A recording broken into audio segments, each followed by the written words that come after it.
The blade sliced through her hair like it was cutting away her very soul. Ayana felt each strand fall to the dusty ground of Clearwater's main street as the crowd watched in silence.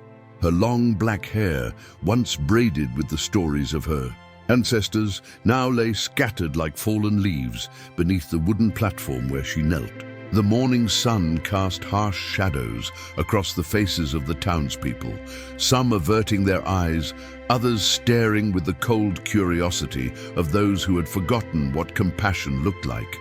"There," barked Henry Morrison, the town's self-appointed authority on such matters, wiping the blade clean on his vest. "Now she looks presentable for proper work."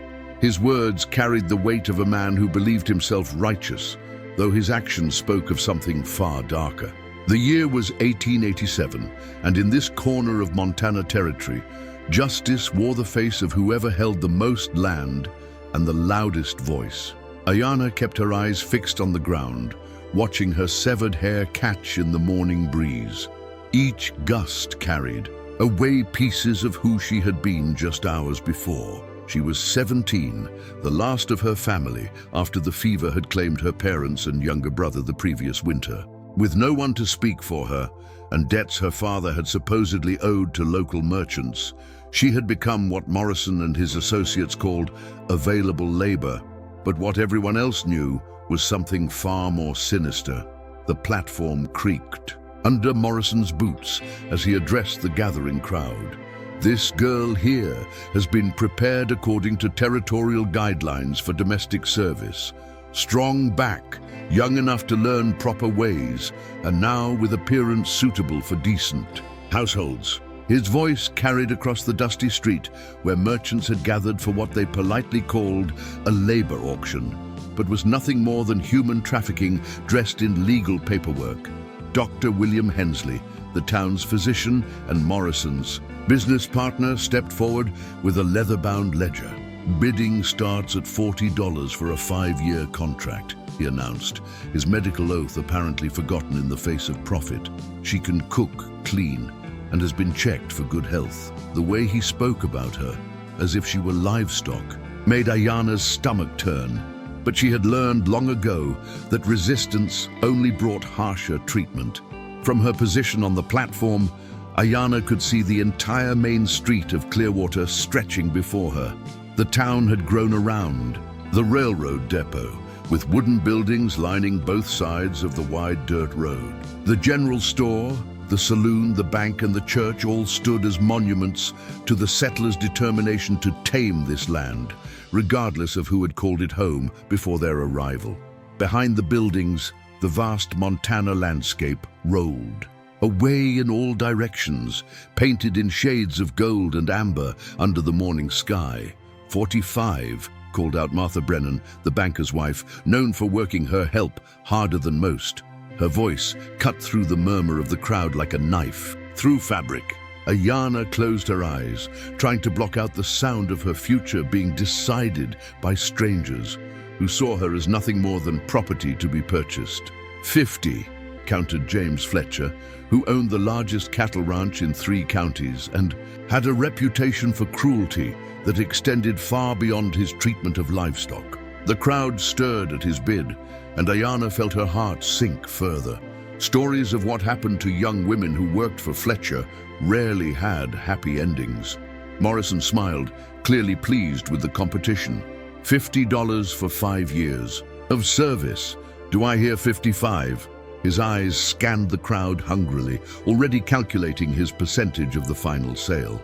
This wasn't about justice or debt collection anymore, if it ever had been. This was about power and profit, plain and simple. The morning heat was beginning to build, and sweat beaded on Ayana's forehead despite the cool autumn air.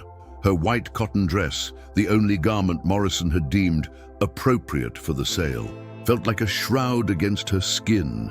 Everything that had connected her to her heritage, her family, her identity, had been stripped away and replaced with this costume designed to make her more palatable to potential buyers. 55, came another voice from the back of the crowd, followed by nervous laughter from some of the younger men. The bidding had become entertainment.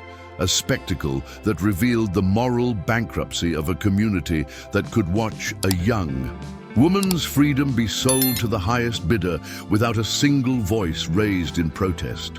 Just as Morrison opened his mouth to continue the auction, a figure emerged from the crowd and walked slowly toward the platform. The man was tall and lean, with sun-weathered skin and gray hair beneath a worn cowboy hat.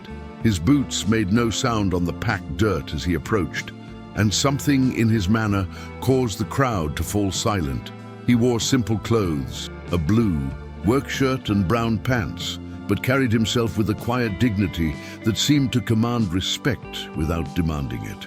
Without a word, the stranger climbed the steps to the platform and sat down beside Ayanna.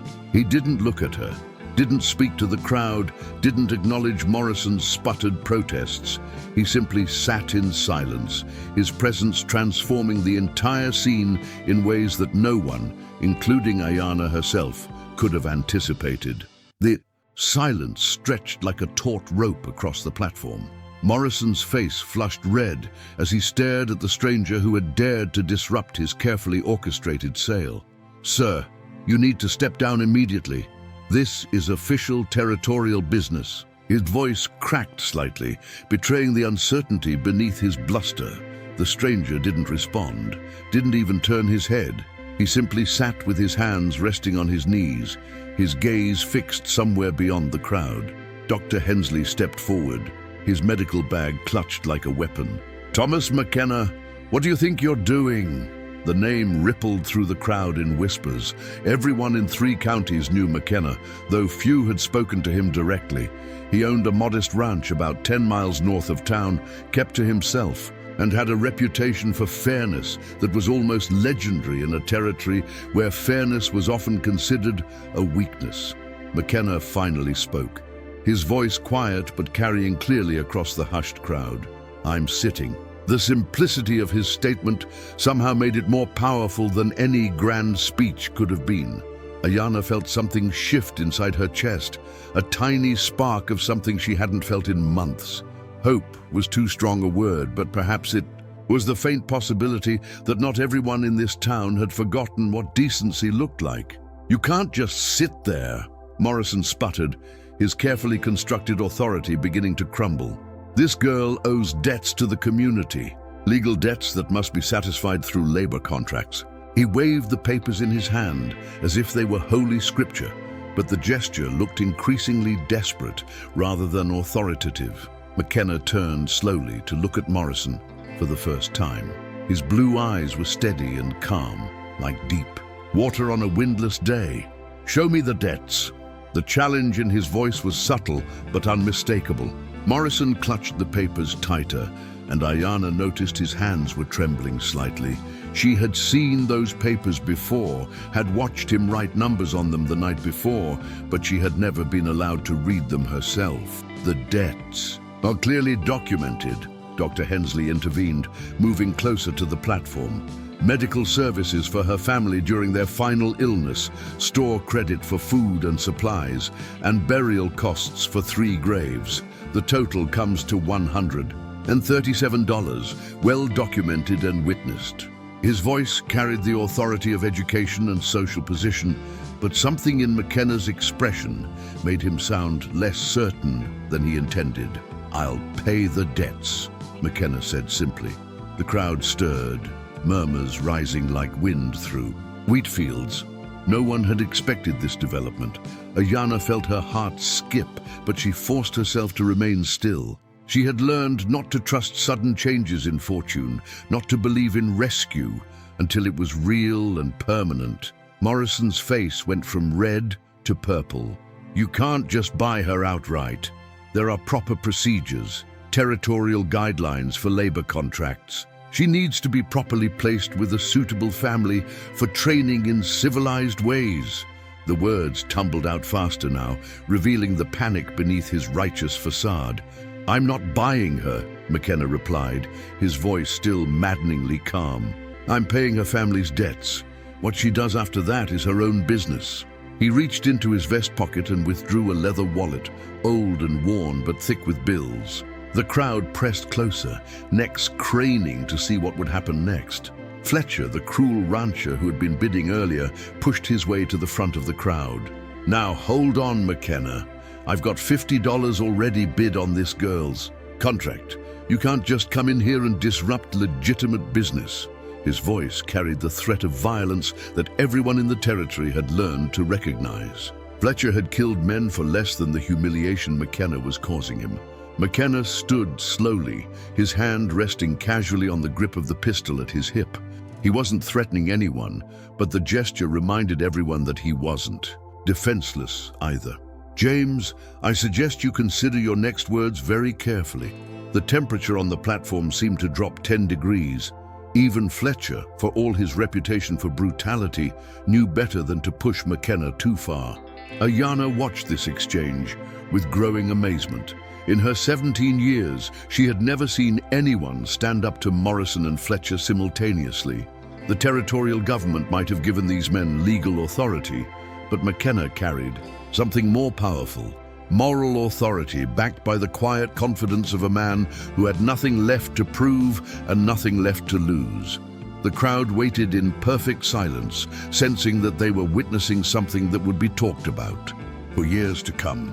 The morning sun climbed higher, casting shorter shadows, and somewhere in the distance, a meadowlark sang its liquid song over the tension that gripped Clearwater's main street like a fist.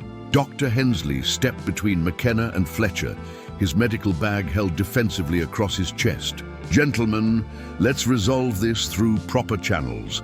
The territorial magistrate will be here next month, and we can present all documentation then." His voice wavered as he tried to maintain authority while avoiding the violence that seemed to crackle in the air between the two men like lightning before a storm. McKenna counted out bills from his wallet with deliberate precision, each movement calculated to maintain the crowd's attention.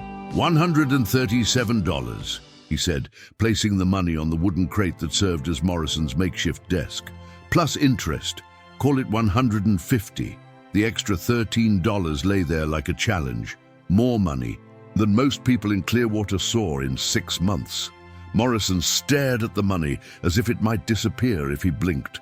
His entire plan was crumbling before his eyes, along with the substantial profit he had expected from the girl's sale. "This is highly irregular," he stammered, but his hands were already reaching toward the bills. "There are proper procedures for debt satisfaction that must be followed according to territorial law." "The debt is paid," McKenna said firmly, turning his attention to Ayanna for the first time since sitting beside her. "Miss, what's your name?" His voice gentled when he spoke to her, like a man addressing a frightened horse that might bolt at any sudden movement. Ayanna lifted her eyes to meet his and found herself looking into a face marked by years of hard work and harder choices, but also by something she hadn't expected to see: genuine kindness. "Ayanna," she whispered, her voice barely audible after hours of enforced silence. "Ayanna Crow-Feather." Speaking her full name felt like reclaiming a piece of herself that had been stolen along with her hair.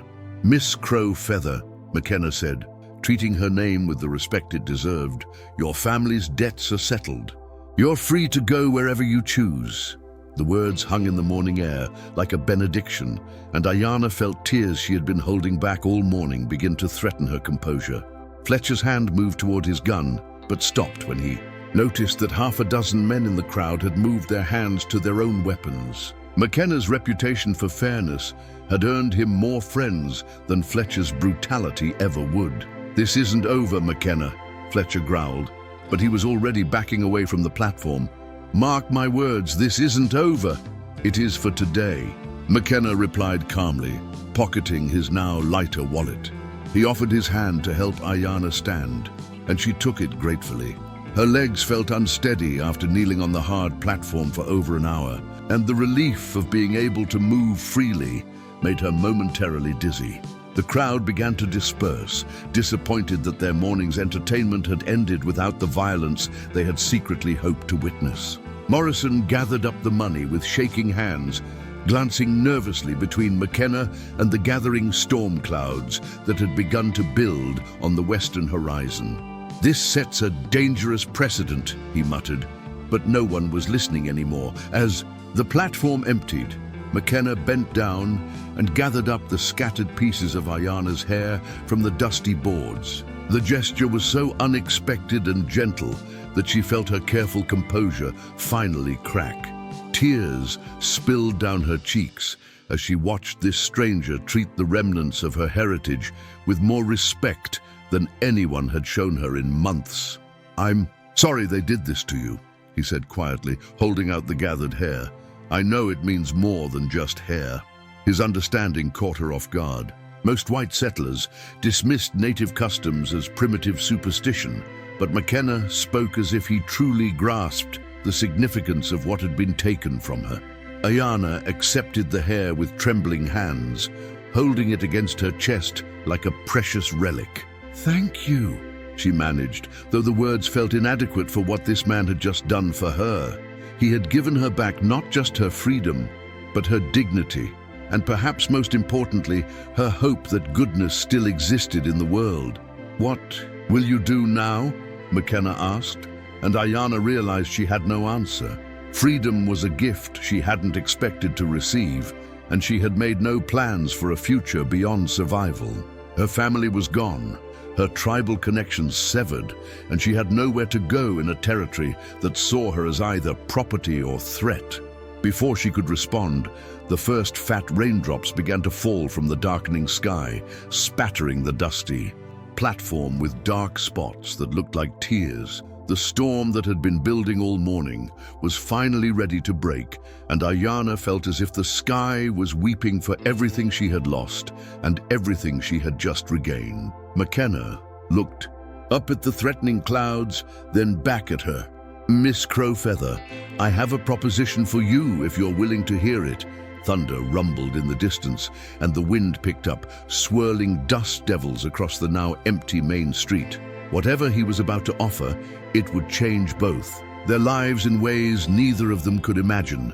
The rain began to fall harder, drumming against the wooden buildings of Clearwater like urgent fingers tapping for attention. McKenna gestured toward the general store's covered porch, and they hurried across the muddy street as the storm unleashed its full fury. Ayana clutched her severed hair tightly, protecting it from the rain as if it were made of the most delicate silk. Under the shelter of the porch, McKenna removed his hat and shook the water from it before speaking. "I lost my wife Sarah 3 years ago to pneumonia, lost our son Jacob to a horse accident the year before that." His voice carried the weight of old grief, carefully controlled, but never forgotten. "I've been running the ranch alone since then, and I'll be honest with you, I'm not managing as well as I should be." Ayana studied his weathered face, seeing the loneliness that lived behind his calm exterior. She understood the kind of pain that carved permanent lines around a person's eyes, the sorrow that settled into someone's shoulders like snow that never quite melted.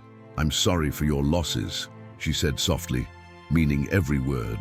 "I'm not offering charity," McKenna continued, his tone matter of fact. "I need help with the house, the cooking, the garden Sarah used to tend. I can pay fair wages, provide room and board, and give you time to figure out what you want to do with your freedom. But I want to be clear, this would be honest work for honest pay, nothing more and nothing less." The offer hung between them like a bridge across a dangerous river. Ayana knew she had few choices in a territory where being native and alone meant constant vulnerability. But something in McKenna's manner, the same quiet dignity that had led him to sit beside her on the platform, told her this was different from the false promises she had heard before. "Why?" she asked simply. "Why did you help me today?" The question had been burning inside her since the moment he had climbed those platform steps. In her experience, white men didn't risk their standing in the community for native women without expecting something in return.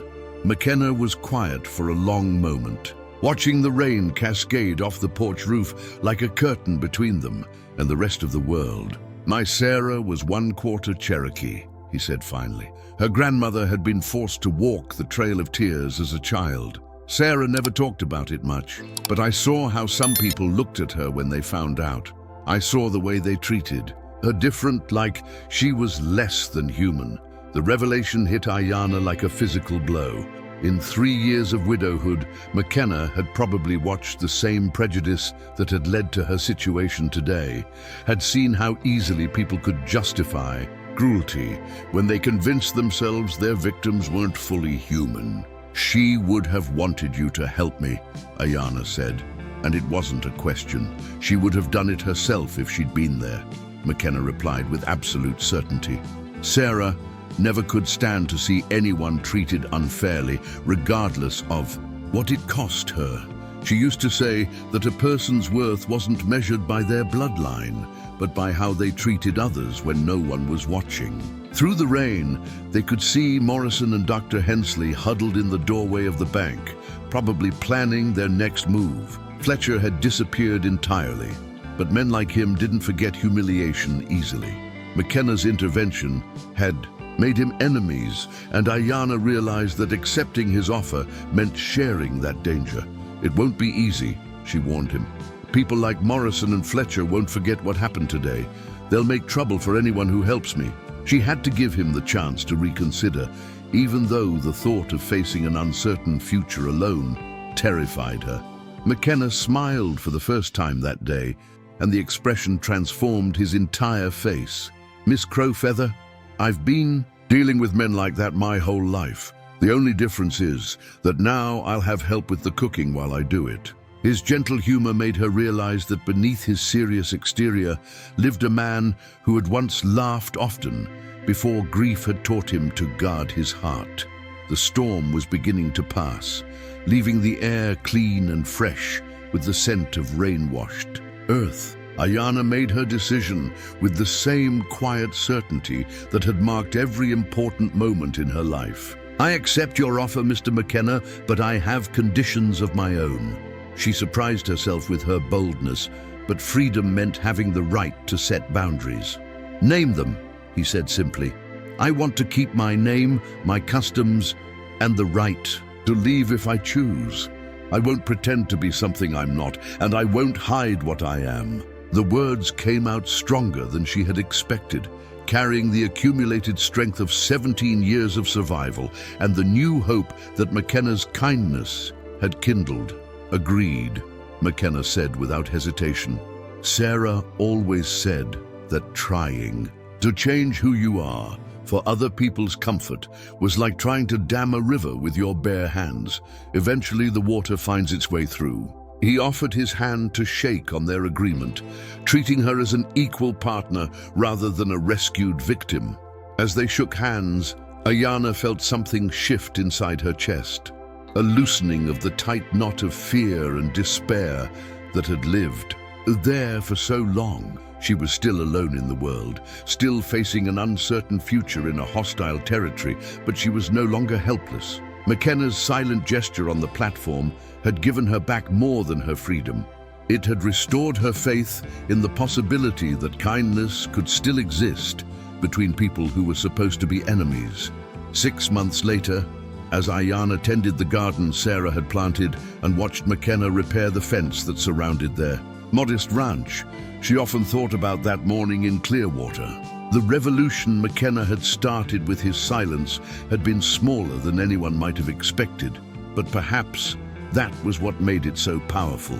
He had simply reminded everyone watching that human dignity couldn't be bought or sold, only recognized or ignored.